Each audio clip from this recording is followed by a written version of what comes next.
Welcome, everybody, into the Friday edition of the Pack-A-Day podcast here on YouTube. My name is Andy Herman. You can follow me on Twitter at Andy Herman NFL. Hopefully, this is a great kickoff to a enjoyable weekend for all of you. I know we are going to be discussing the defensive line today, so what better way to kick off your weekend than talking about Montrevius Adams, right? So let's start by kind of picking up where we left off yesterday when we talked about the edge rusher and pass rusher position, and really starting with discussing whether or not Green Bay could be in a 3-4 and a 4-3 again, as we just kind of touched base on yesterday.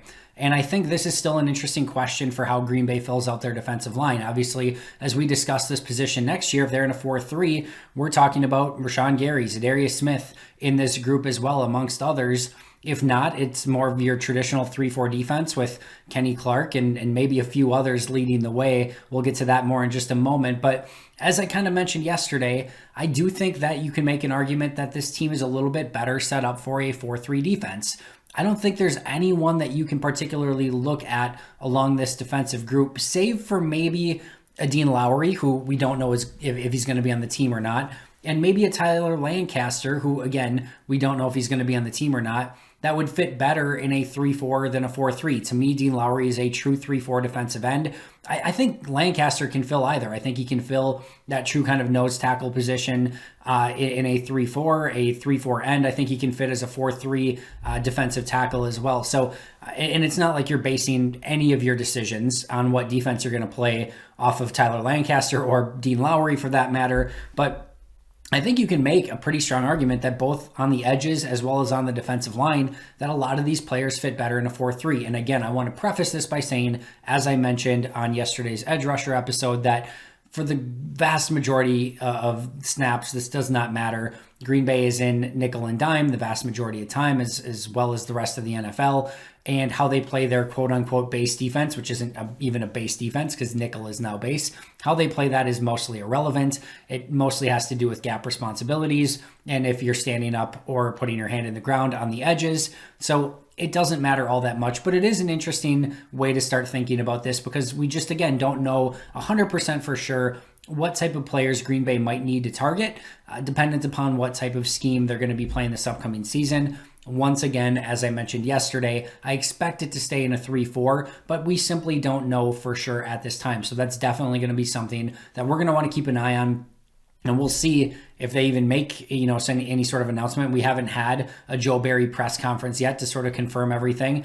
There's a chance that this is what they're going through first, right? Before having that press conference is building the defense up, because how some of these coaches report in to Joe Barry could very well depend, right? Like Mike Smith is your outside linebackers coach. Well, are you going to do a fourth, are you going to do an edge rusher coach or like a 4-3 defensive ends coach?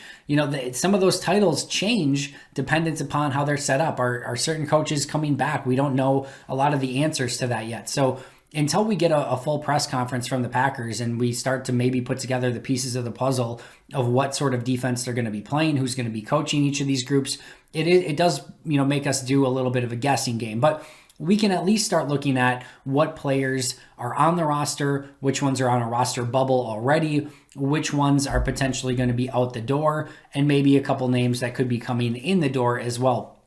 This is very similar right now, in my opinion, to the cornerback group, right? You've got your alpha male, your Jair Alexander at corner. You've got Kenny Clark at defensive tackle. And then for the most part, at both of those positions, you have a ton of question marks and nothing proven. And in a way, the Kevin King and Dean Lowry are kind of in the same spots. Are they going to re-sign Kevin King and have him be that number 2 kind of until you fix the position a little bit more? Are you going to keep Dean Lowry around and keep it, until you maybe draft and develop a couple guys who can take his place, hopefully this year, if not as soon as next year? So kind of similar situations there. You've got like kind of a Chandon Sullivan, Kingsley Keke thing going on where they've both flashed some talent, but neither of them have been consistent enough to say, yeah, we feel really, really good about this. Josh Jackson, Montrevius Adams, like you're in very, very similar phases along the defensive line and cornerback group where you've got one guy who is great and then a bunch of question marks. And we should mention here as well that with this defensive, interior defensive line position, that Green Bay does have some pieces like Zadarius Smith and Rashawn Gary who can kick inside and help pass rush from the interior as well. So that does give Green Bay some options. It's not all on Kenny Clark, but if Preston Smith is gone, and dependent upon what happens with who they bring in this offseason, you may need Zadarius and Rashawn Gary on the edges because you may not have that really good next guy up to take that spot. Your next best guy right now, the fourth best, assuming Preston is gone, which we don't know 100% for sure, but assuming Preston is gone, your fourth best guy in like a pass rush situation right now might be Kingsley Keke. So Gary and Zadarius on the edge with Clark and Keke in the middle. If they didn't sign anybody else, that's probably your best group. If you all of a sudden kick in as Zadarius Smith inside, that forces you to either put Keke on the outside or Kenny on the outside, which isn't great, or pull up a different player. So there's a lot of questions to be asked and to, kind of filling in all of these gaps as this offseason goes along. But that's why I want to have this discussion, is to see where those gaps lie and how Green Bay is going to have to fill it in as we kind of continue through this offseason. So Kenny Clark is there, as I mentioned, Kingsley Keke as well. Keke is an interesting player. He's shown some flashes. Early in the year, he showed some flashes. I don't think anyone should be ready at this point to anoint Kingsley Keke and say he's ready for a full-time starting gig and you can play him, even 40, 50 snaps per game. If he gets to that point, great. That would be fantastic. But then the question becomes, if he gets to that point, if he's playing 40, 50 snaps, can he be a solid to positive performer for you? If not, are you, that doesn't get you anywhere, right? His best role might be as a 20 to 30 snap, rotational player who can bring some energy and some burst off the bench and give you a little bit of something different. That might be the best role for him. Him playing 60 snaps per game might not be the best way to use Kingsley Keke, and it might not be the best thing for your defense. So what type of jump Kingsley Keke takes and how much trust they have in him is going to be a huge deciding factor with how Green Bay fills out this defensive line and how much money they feel they need to put in, or how high of a draft pick they feel they need to put in to fill out this group. And then it gets really interesting. The next guys under contract, Willington Prevalon, Anthony Rush, and Delonte Scott. And Delonte Scott's 246 pounds. He kind of went between defensive line and edge rusher. It seems like they kind of focused in on him as defensive line a little bit more as the season went on. But he's not like this big bulking, interior defensive lineman. And then, Willington Prevalon, actually, I will say this. Willington Prevalon and Delonte Scott were two of my favorite undrafted free agents in camp last year. Do I expect either of them to make an impact or even maybe make the roster? I'm certainly not going to bet anything on it at this point, but they were two of the more intriguing undrafted free agents this past training camp. And I know there's some in the Anthony Rush bandwagon. I don't know why. I know he's had, a cup of coffee in the NFL, more of your nose tackle, lumbering, run stuffing player. I don't expect Anthony Rush to make the final 53 this upcoming season. So depending on what happens with Dean Lowry, right now you have some major gaps. So I think that's probably the next discussion point here, right? It is Dean Lowry. And let me go over this the same way that I went over Preston Smith, because I know everyone looks at it and says, you can save X amount of money, but you have to look at this as to what happens if you cut him, what happens if you keep him for a season, what happens if you keep him for 2 seasons. So if they release him flat out, they pay him $3 million. That's it. They, $3 million in bonus money. They save $3.3 million this year. They save another $1.5 million next year, and then they basically move on from there. So that's 1A. So if they cut him $3 million, they pay him.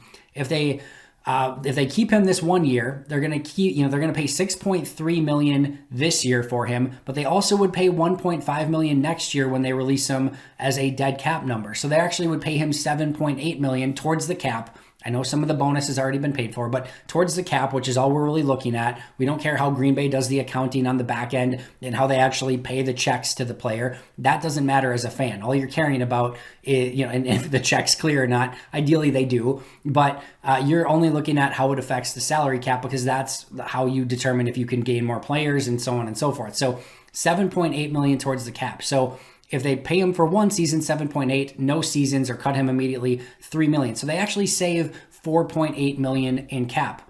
Now, We do have to also add one more layer to this, is that a replacement player at minimum for Dean Lowry is about $600,000. So really your savings is only about $4.2 million. Now, is Dean Lowry worth a 1-year, $4.2 million deal? Probably not. It's close because the cupboard at the defensive line position is bare, but I do think Green Bay is going to need every dollar that they can get this offseason, and I think that $4.2 million in savings is going to be too tempting to keep him around. If they do keep him 2 years, they would pay him $13.6 million. I will be willing to bet you anything that you would want to bet that Dean Lowry is not on the roster for 2 more seasons. He will be cut probably this season, but if not, next year would be the time to cut him for sure. Unless you have a crazy, year 7, whatever Dean Lowry's in, breakout season. I don't foresee that happening. So this is an interesting decision with Dean Lowry, but I would be still surprised at this point, like I would be with Preston Smith, if either of these players are back because of what Green Bay needs to do to get under the salary cap and if they want to make any sort of move whatsoever. So I am expecting Dean Lowry to be released. And then again, that leaves you very bare. That the only players that leaves on the roster, Kenny Clark, Kingsley Keke, Willington Prevalon, Anthony Rush, and Delonte Scott. With really only Kenny Clark and Kingsley Keke as being any players that you can trust whatsoever. They do have some unrestricted free agents. Snacks Harrison, I would be shocked if he was back. He was basically done last season. They played him for a handful of snaps. He flashed on a couple plays, but he's probably ready to be done. He probably retires. Maybe he's a mercenary sometime in season like he was this past year, but I don't see them bringing him back for a full season in any way, shape, or form. Very similar to a Jared Valdir at this point. Montrevius Adams is an interesting one. I think if they could get him back near a minimum deal, I think they would like him back. But he's been insanely inconsistent, very oft injured. But he looked the best he ever did this past year when he actually got on the field, really making some plays where he was kind of consistently getting in the backfield for how few snaps he was getting. So it's an interesting decision, but based on where Green Bay's at and how they kind of need to fill out this roster with maybe some cheap talent, I think bringing Montrevious Adams back near a minimum deal makes sense if they can get him around that price range. I will go on a limb and say they do that, but that would be one that certainly could go either way. Billy Nguyen, another unrestricted free agent, do not expect him to be back. Very similar to a Snacks Harrison. He was basically a mercenary this past season. He's getting up in age. Doesn't bring anything to the table as a pass rusher. Was a great story this past year, but got injured again. I don't foresee that being something that Green Bay explores this offseason. And that leaves Tyler Lancaster, restricted free agent. I can't imagine, and I could be wrong on this, I can't imagine that they tender him the $2+ million deal for 1 year for Tyler Lancaster. I do think they'll try to get him back maybe at half that cost. Maybe like a 1 year, $1.4 million deal if they can get him back at that price point. There's no guarantee they can. And, Lancaster's been a solid run defender. I know people aren't super gung-ho about Lancaster, but he's done his job out on the field in what he's been asked to do. But one of the things Ben Fennell talks about, and him and I have discussed as well, is you have to kind of start getting away from these platoon-type players on defense.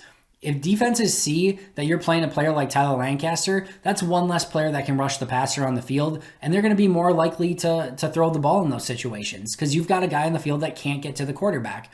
And if you've got, an undersized guy like a Kingsley Keke, you might be more apt to run the football. Like, you can't just say, we'll put Kingsley Keke in on passing downs and Tyler Lancaster in on rushing downs. It doesn't always work that way. Teams are so multiple now that they're going to use those type of players against you. So if you've got a linebacker in there that can't cover, and you've got Tyler Lancaster as a run-stopping defensive lineman, and you've got a team like San Francisco who'll just spread you out of nowhere, they're at a major advantage. So Green Bay's got to get away from some of these platoon players and start getting 11 guys on the field that can play both the run and the pass. And I know that's easier said than done, and there's still a place for role players, but not ones that you want to pay any sort of serious money towards. So Lancaster, I think they'll want back, but I think at a cheaper price point than that $2 million. So I know then that brings us to the $1 million question. Would J.J. Watt make sense here? And I know I've discussed this in the past. I'm not going to go too far into detail. We learned that maybe he's, potentially getting that $15 to $16 million range. Not so much higher than what I expected because his cap hit was around $14 million with Houston, and teams were willing to trade for that. So on an open market, you could expect that even to be higher. I think Green Bay's around 10, 11 million that they'd offer him, maybe 12, maybe 13. But I think if it starts getting in that 14, $15 million range, and there's a team like Cleveland, Buffalo, a team that's competing still, I think it's going to be very difficult for JJ Watt to take, look at 12 million from Green Bay and say, yeah, I'm going to take that. That's a major discount. And what we don't know is what does that mean? Is it a 3-year at 15 million, 3-year 45 million with a bunch of guaranteed? Like, Green Bay just can't do that type of deal because they're already borrowing so much from the future just to get under the cap this year. If it's 1 year 15 with minimum guarantees, or maybe even if it's mostly guaranteed because you're keeping them this year no matter what, right? Then maybe Green Bay can be in that conversation, but even that is really tough to swallow. So he'd be a great fit for the defense. Nobody's questioning that. A line of Rashawn Gary, Zadarius Smith, and Kenny Clark and J.J. Watt would be fantastic. I would love to watch that, but there's a lot of holes that Green Bay needs to fill, and taking one home run swing at J.J. Watt at around 15 million, even if it's, give or take 2 million, is a very tough pill to swallow for what Green Bay needs to accomplish this offseason for somebody that's over 30, and you're probably paying a premium for what he's done in the past, not necessarily what he's going to be doing in the future. Definitely a position that Green Bay could address in the draft as well as maybe some potential lower tier free agents. Jarrell Casey was released. That could be a name, although also coming off an injury over 30, I don't necessarily see Green Bay going in that direction. But this is definitely, like the cornerback group, a position that Green Bay is going to have to continue to fill out and get better at as they really kind of go through this offseason and prepare for the 2021-2022 season. Thanks so much for joining me today. Make sure to check out Andrew and Kyle on the audio version of the podcast. I'll be right back here tomorrow, so subscribe if you haven't already. But until next time, and as always, go Pack Go.